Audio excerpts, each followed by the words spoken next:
Aw bisimila ka bi bamanankan kunnafoni sɔrɔlen kɛnɛ kan min bɛna walawalali caman kaw ye bakuruba kunnafoni an don kan o de filɛ nin san o san i n'a fɔ ladalako la mawuludu ɲɛnamayali baaraw olu bɛɛ lajɛlen mana kuncɛ waati min na an karamɔgɔba Seydi Sherif Usman Madan Haidara a bɛ kunnafoni di kɛnɛ dɔ sigi sen kan walasa ka ɲɛfɔli kɛ kunnafonidilaw ye o lada ma wuli ɲina o de y'an don kan ye bakuruba kunnafoni na sɔɔni min bɛna walawalali caman kaw ye aw bisimila.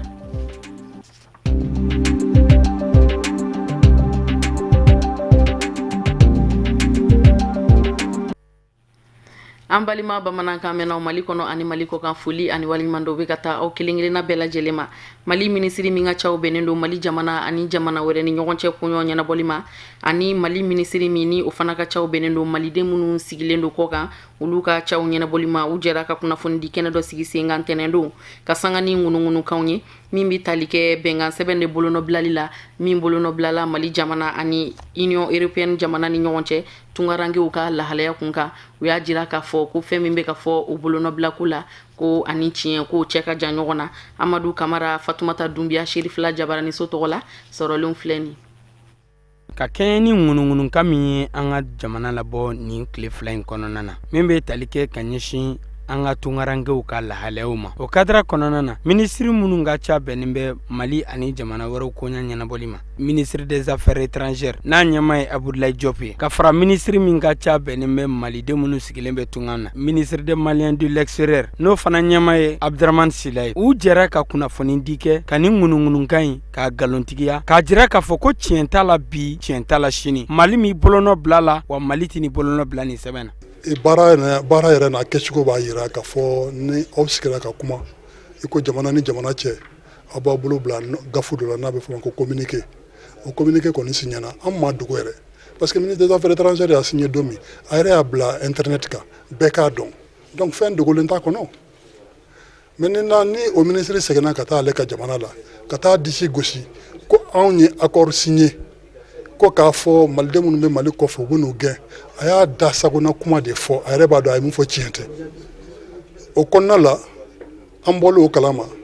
an ye u ka ambassadeur wele yan nɔ k'a f'u ɲɛna accord mun na u ka ministre y'a kuma fɔ accord ni tiɲɛ don ni nkalon don o kuma u ka démenti kɛ je crois que ambassade Hollande ambassade ye démenti kɛ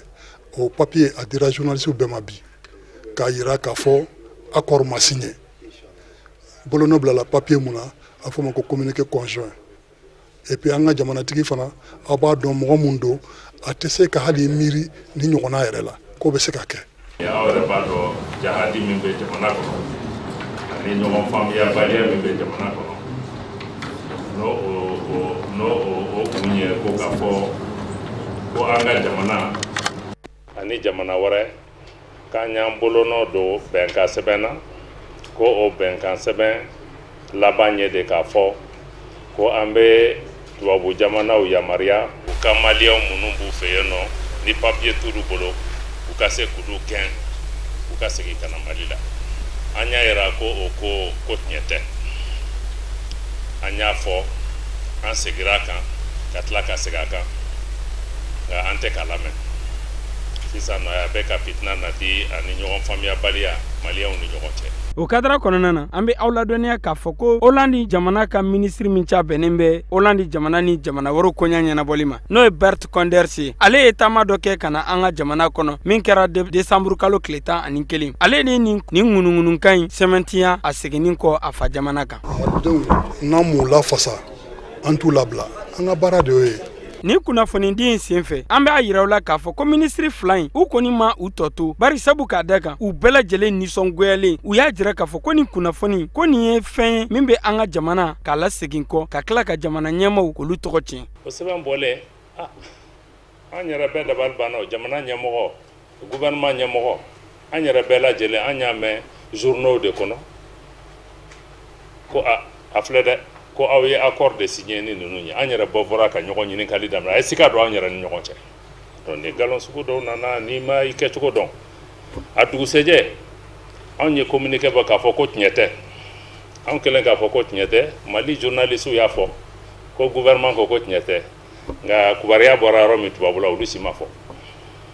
an sugandira k'a fɔ k'an ka Mali intérêt de défend mun nafa b'anw ye ko k'a fɔ ko ka mɔgɔw gɛn ka na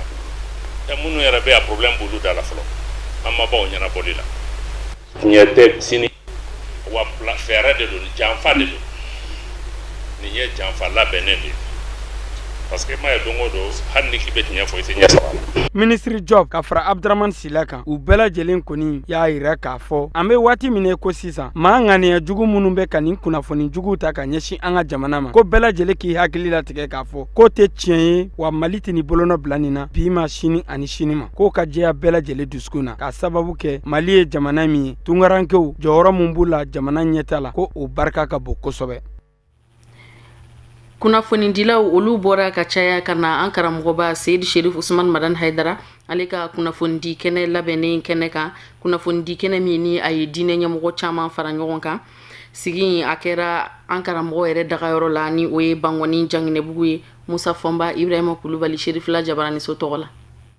Laada do san o san ka bɛn ni mawuludu ye an kuntigi Muhamadu nɛɛma ni kisi bɛ a ye o ka bangeni an karamɔgɔ Seydi Sherif Usman Madan Haidara fɛ Bangɔni Janginɛbugu la kunnafonidilaw ni a bɛ ɲɔgɔn sɔrɔ ka jɛ ka masala lahala o lahala de bɛɛ n'o kunnasiri bɛ maa na kunnafonidilaw bɛ kɛ babu sentigi ye k'o lase mɔɔw ma ni bani ka jaabiw ye o laada timɛna Bangɔni Janginɛbugu la ka bɛn ni tarata don décembre kalo tile 20 ye groupement des leaders spirituels musulmans du Mali ye Mali silama diinɛ ɲɛmɔgɔw ka fara ɲɔgɔn kan jɛkulu ma ɲɛma ka fara groupement tɔndenw kan u ye kunnafonidilaw ka ɲininkaliw jaabi ɲinama wuludu la mawuludu 2016 an karamɔgɔ Seydi Sherif Usman Madan Haidara fɛ stade du 26 mars ndolati kɛnɛ fédération Ansardini internationale y'a jira k'a fɔ jate sera ka sɔrɔ maa minnu kan maa ba 78 ni 480 nka Amerikikaw ka jabaranizo min bɛ wele ko CNN olu y'u ka drone min bila ka na n'o bɛ to sani dugu cɛ ka jaw bɛɛ lajɛlen jate dɔn o y'a yira k'a fɔ stade du 26 mars kɔ kan na maa ba 80 de sera ka jate olu fɛ n'i ye o ni stade kɔnɔna maa ba 78 ni 482 fara ɲɔgɔn kan o bɛ mawuludukɛla kɛ stade du 26 mars kɔnɔ maa ba 100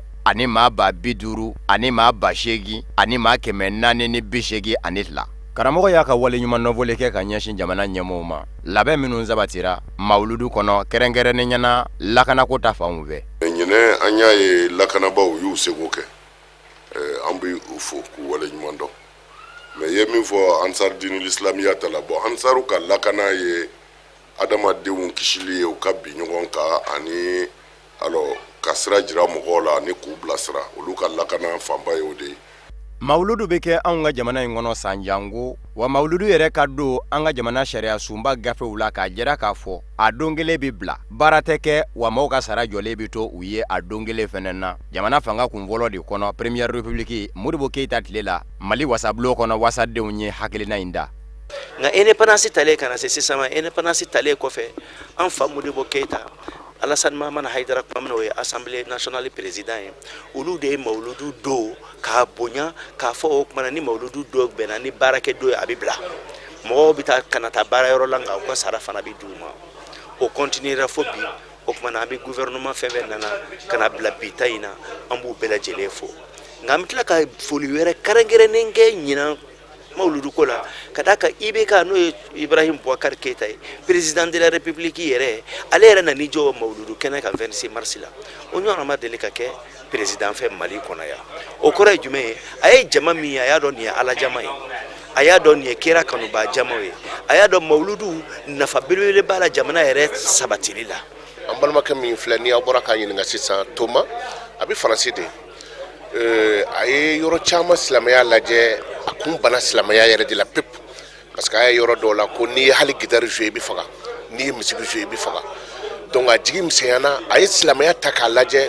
a y'a ye yɔrɔ si silamɛya tɛ yen ale bɛ se ka sɔn min ta ma a kun bana silamɛya yɛrɛ ma après a nana Mali lajɛ ka Haidara lajɛ jama min bɛ fara ɲɔgɔn kan silamɛya tɔgɔ la a tɔgɔ ye di nafolo ti d'u ma tiriko ti d'u ma layidu ti ta u ye min nin d'a ma fo a ye nin kɛ Ala kama a ye nin to ye kira kama a wulila ka bɔ fɔ Faransi kan na ko a bɛna silamɛya yɛrɛ lajɛ a ka yeta kɔnɔna na a ye jamana o jamana don ɲɔgɔn na a ka ca jamana 50 ye a mako bɛ silamɛya de la ka tiɲɛ ɲini ko a y'a tiɲɛ sɔrɔ Mali kɔnɔ yan de Ala ni an karamɔgɔ Usman Sherif Madan Haidara. kunnafonidilaw minnu ye ɲɔgɔn sɔrɔ Bangoni Janginɛbugu la u ye ɲiningali caman dengu o dɔ bɛ tali kɛ kɔsada in na wasabulo maaw y'a jira k'a fɔ jamana ɲɛmaakɔrɔ Amadu Tumani Ture ani weleli man ka bɔgɔ jeninen ka jalakiw bi bi ka bɔ a kan. An bɛ min fɛ dɔrɔn jamana in ka suma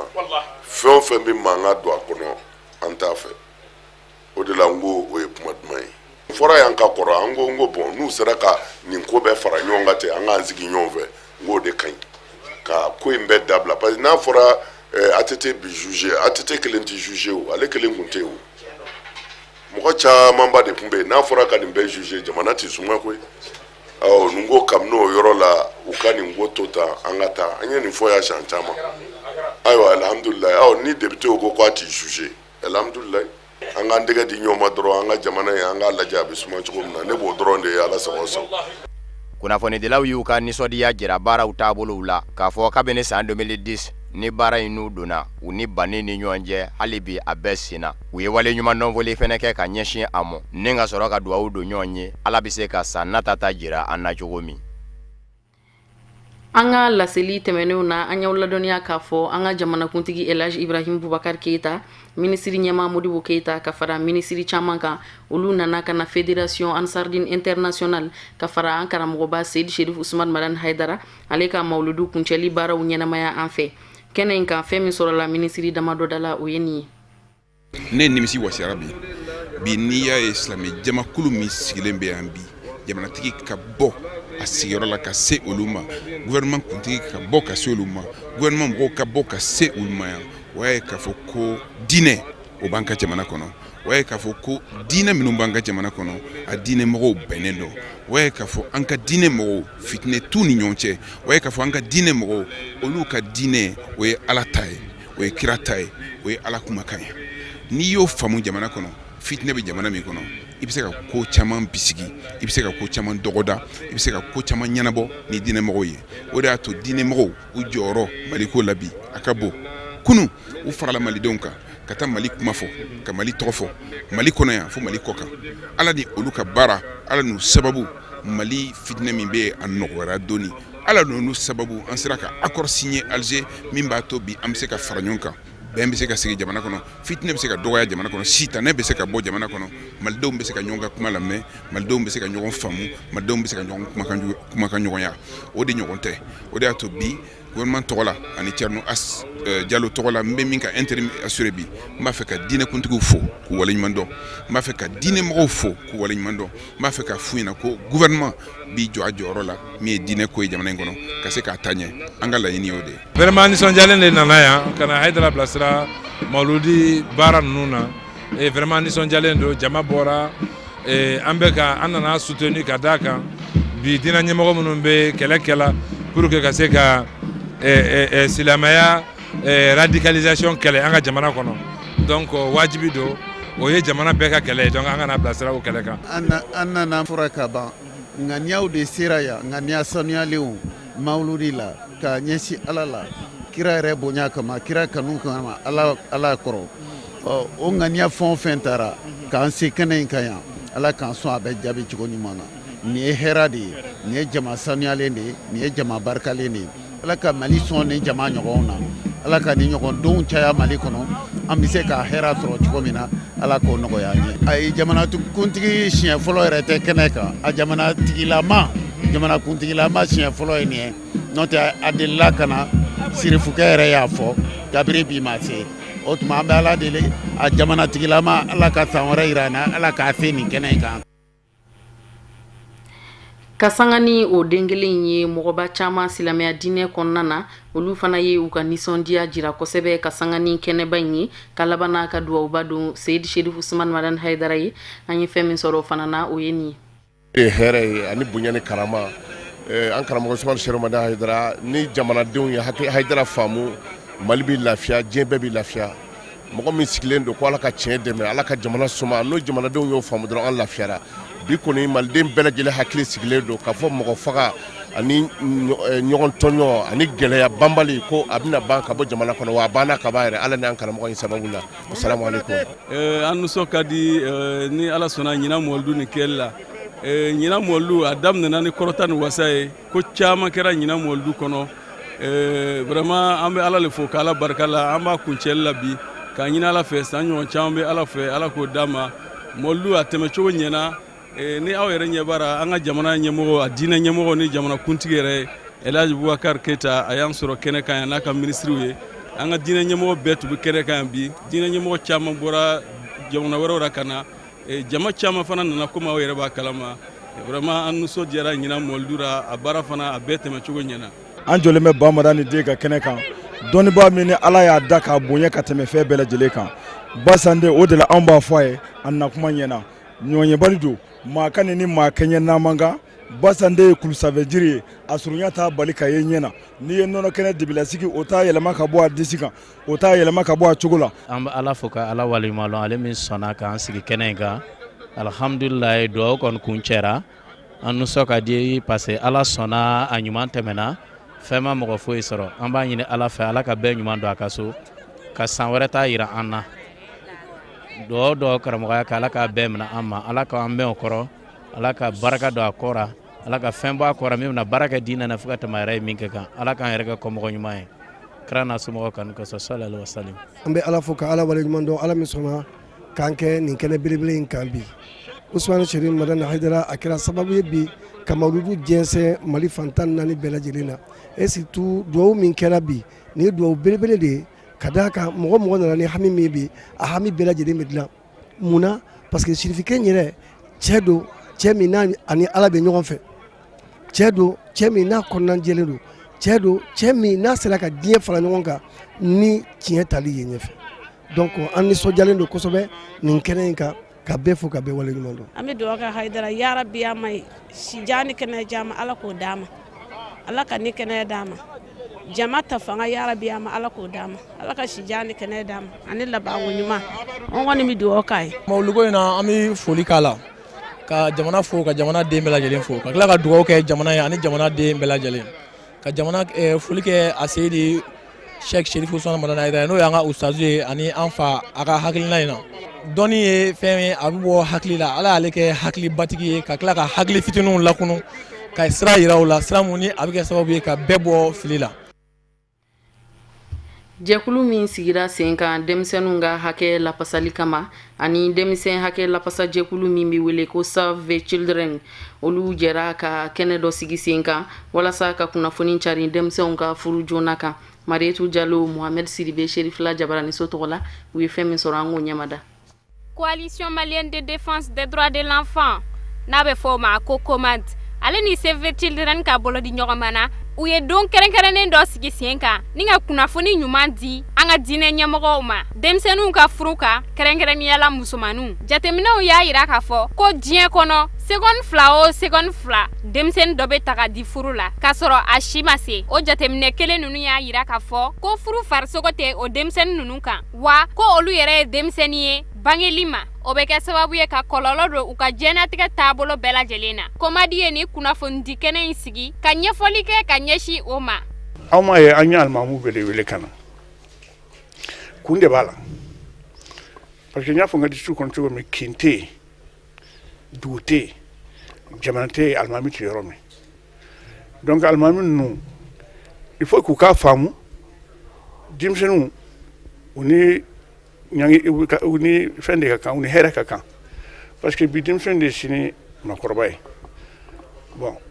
i balimamuso y'a furuko kuma fɔ c'est vrai que furuko kuma in anw ma sɔn k'a don a la mun na parce que an b'a dɔn an bɛna min kɛ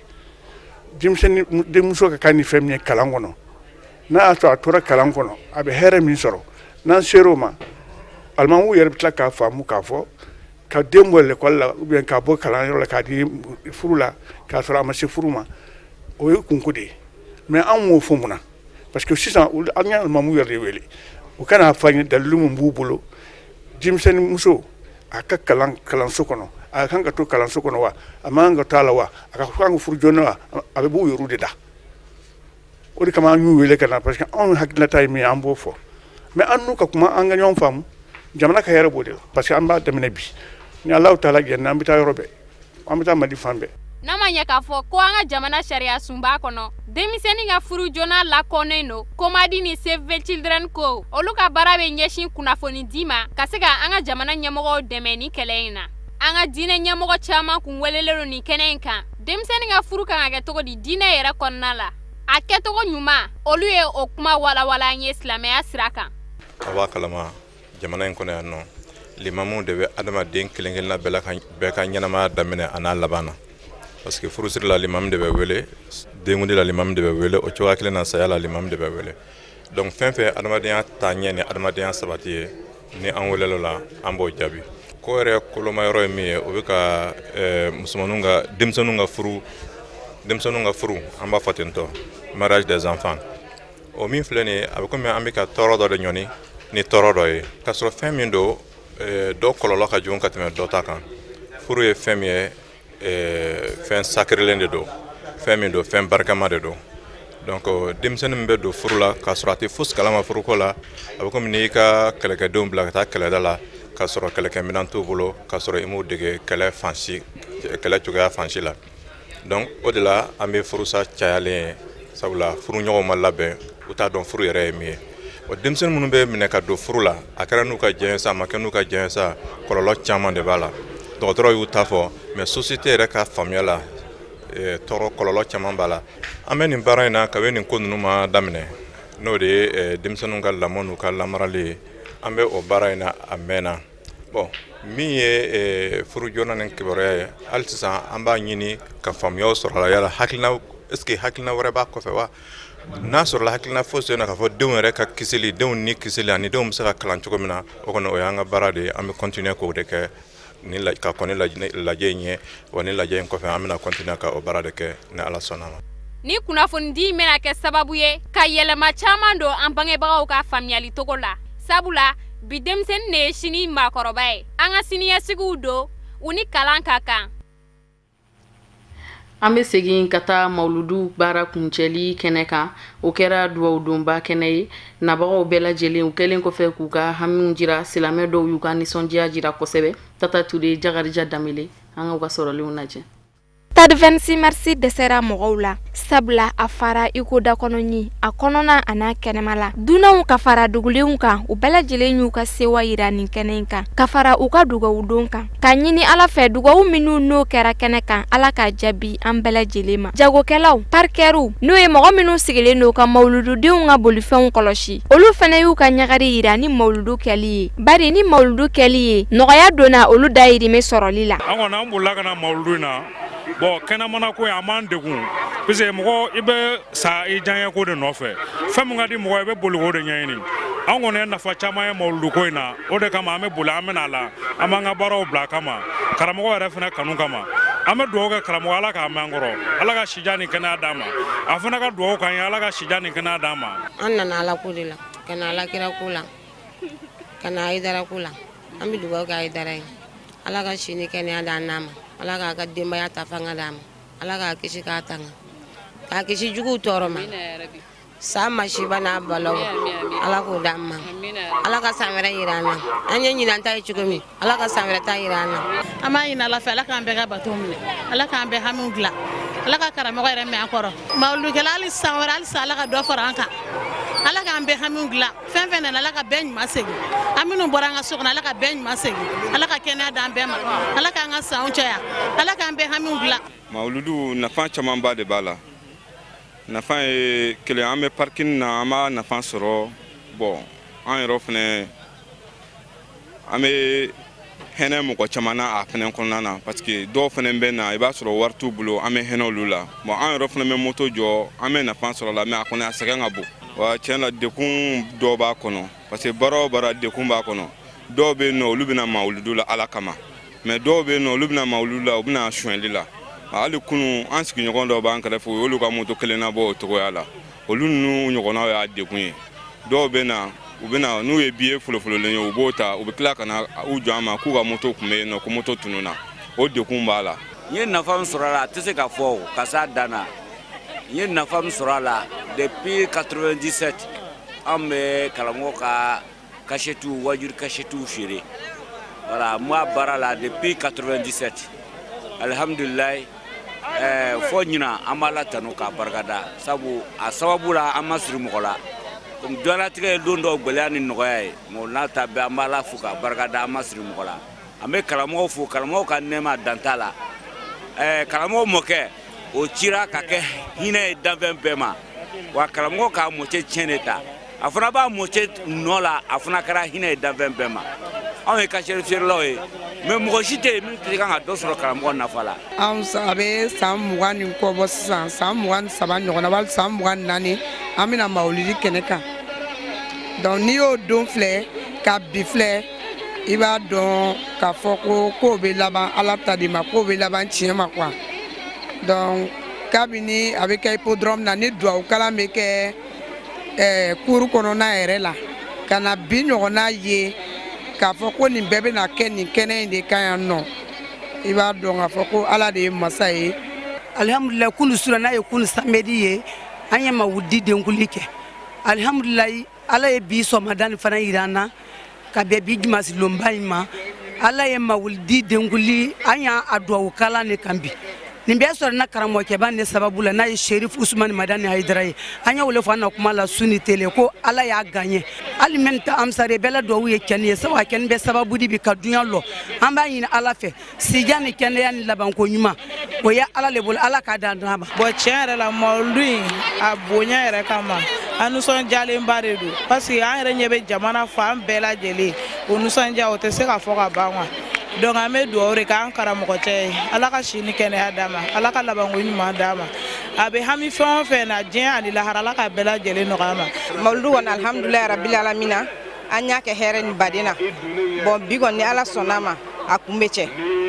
mawuludu kɔni tiɲɛna baara bɛɛ ɲɛna an bɛ ala deli ala ka san caman yira an ni silamɛden bɛɛ lajɛlen na minnu ɲuman nana yara bɛɛ ala ka segin ni ɲuman ye. ɲinan mawuludu kun cɛra nin yɔrɔ in na an bɛ ala de deli mawuludu caman bɛ ala fɛ ala k'o nɔgɔya ani silamɛ bɛɛ lajɛlen ye fɛn min ye kisi ani nɛɛma ye ala k'o jidi kira n'a somɔgɔ bɛɛ lajɛlen kan. Sananga nga bi bamanangan kunnafoni sɔrɔlen kun cɛ an bɛna an ka kɛnɛya bulon dayɛlɛ ni bana min ye u ko a ma ko bronchite fiɲɛ tɛmɛsira bana de don wa a degun a bɛ bonya waati min na ani a juguya waati o bɛ kɛ fonɛnɛ wagati ani sumaya dali waati n'u la Tata Ture ani Samba Tarawele u sera ka taa kɛnɛya tigilamɔgɔ dɔw dala sumusumu bana in kun kan u ye fɛn mun sɔrɔ an ka jɛ an ka ɲɛmadaw fɛ. Bronchite aiguë ye bana ye min bɛ fiɲɛ tɛmɛsiraw minɛ ka sababu kɛ banakisɛw ye n'o dɔ ye bakteri ani virusiw ye banakisɛ wɛrɛw bɛ se ka se mɔgɔ ma minnu bɛ sɔrɔ fiɲɛ samataw fɛ ani sisi minnu n'an b'a sama fɛn minnu bɛ se ka kɛ sababu ye ka fiɲɛ tɛmɛsira bana bila mɔgɔw la o dɔ ye sigarɛti ye wa mɔgɔw bɛ mɔgɔw la olu kan k'u yɛrɛ lakana u ka cakɛdaw la kɛrɛnkɛrɛnnenya la minnu bɛ farini na baara kɛ n'o ye boulangerie baarakɛlaw ye o n'a ɲɔgɔnnaw. Bronchite aiguë o ye bana ye bana min bɛ se ka fiɲɛ tɛmɛsira minɛ bronchite tɛ dɔwɛrɛ ye ka daminɛ tarasi la ka taa bila dusukun na n'o ye poumon ye donc bana in b'o minɛ ka sababu kɛ banakisɛ ye banakisɛ bɛ sababu ka joli bila bronchi la o de ye bronchite aiguë ye joli bɔlen dusukun na joli bɔlen bronchi la a bɛ se ka juguya kosɛbɛ ka sababu kɛ banakisɛ dɔw ye n'o b'a fɔ a ma streptococcus pneumoniae ani hémophilus influenzae ani staphylococcus aureus ani sisi mɔtɛri sisi b'o la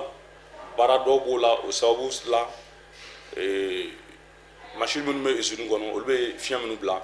o bɛ se ka kɛ sababu ye ka tɔɔrɔ lase bronchi ma n'o bɛ sababu ka bronchite bila an na les facteurs de risque minnu exposé len don minnu ka teli ka bana in kɛ donc sababu min bɛ na n'a ye o caman ye sababu fɛn fɛn bɛ an ka fiɲɛ samata nɔgɔ o bɛ kɛ sababu ye ka bana in nati ani cigarette sisi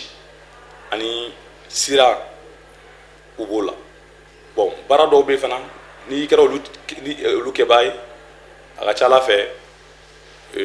chance ka bon pour que ka bana in kɛ o baara dɔ ye mun ye usine baara dɔw b'o la i b'a fɔ usine minnu ka baara ye nɛgɛ baara ye ani an ka produit chimique ye ani usine minnu ka baara ye fini dilan ye ani kɔɔrimugu la yɛlɛmali olu bɛ se sababu ye i exposé bana in na usine minnu fana ka baara ye ka cigarette foroko dilan ka toroto dilan an bɛ minnu di bagan ma ani angɛrɛw an bɛ minnu k'an ka suma kɔrɔ tamasiyɛn minnu b'a yira an na k'a fɔ bronchite aiguë bɛ banabaatɔ la o tamasiyɛn an y'o tila bakuruba saba ye a fɔlɔfɔlɔ o ye a bɛ daminɛ mura la joli ka daminɛ nun kɔnɔna ka taa fiɲɛ sɔrɔ siraw fɛ joli ka b'o la n'an b'a fɔ o ma rhinopharyngite ka daminɛ nun kɔnɔna ka taa pharynx fɛ joli ka b'o la rhinopharyngite donc bana in bɛ daminɛ mura la a filanan o taamasiyɛn tɛ dɔwɛrɛ ye o sɔgɔsɔgɔ ye comme fiɲɛnabana ninnu caman taamasiyɛn bɛɛ ye sɔgɔsɔgɔ ye sɔgɔsɔgɔ jalan don ani disi a bɛ disi dimi ani fari bɛ se ka kalaya dɔɔni ani kunkolodimi misɛnninw bɛ se k'i minɛ sogobu b'i dimi ani kolotugudaw b'i dimi. Mɔgɔ minnu kan k'u yɛrɛ kɔlɔsi kosɛbɛ nin bana in na o ye denmisɛnninw kɛrɛnkɛrɛnnenya la denmisɛnnin fitininw minnu bɛ sin na mɔgɔkɔrɔbaw sigarɛti minaw walasa ka bronchite aiguë bana furakɛ a bɛ ɲini an fɛ an k'an kɔlɔsi furakisɛ dɔw la i n'a fɔ aspirini paracetamol ani k'an kɔlɔsi sisi samataw la n'o ye sigarɛti sisi ye. Bronchite aiguë n'o ye fiɲɛ tɛmɛsira bana ye a ka jugu wagati min na o ye fonɛnɛ waati ani samiya waati o kama nin waati in na a bɛ ɲini denbatigiw fɛ u k'u janto denw na ka fini giriman don denw na fɛn min ye denmisɛnninw ko waati ye o ka sugandi a kana kɛ waati ye fiɲɛ bɛ ci waati minnu na. O de bɛ dansigi an ka bi bamanankan kunnafoni sɔrɔlenw na minnu sera ka fara ɲɔgɔn kan kabini nin waati in ye kunnafoni diso ɲɛmɔgɔso fɛ k'a lase aw ma aw ni ce aw ka ɲamadali la laseli nata an bɛ ɲɔgɔn sɔrɔ yan nɔ ni ala sɔnna ma.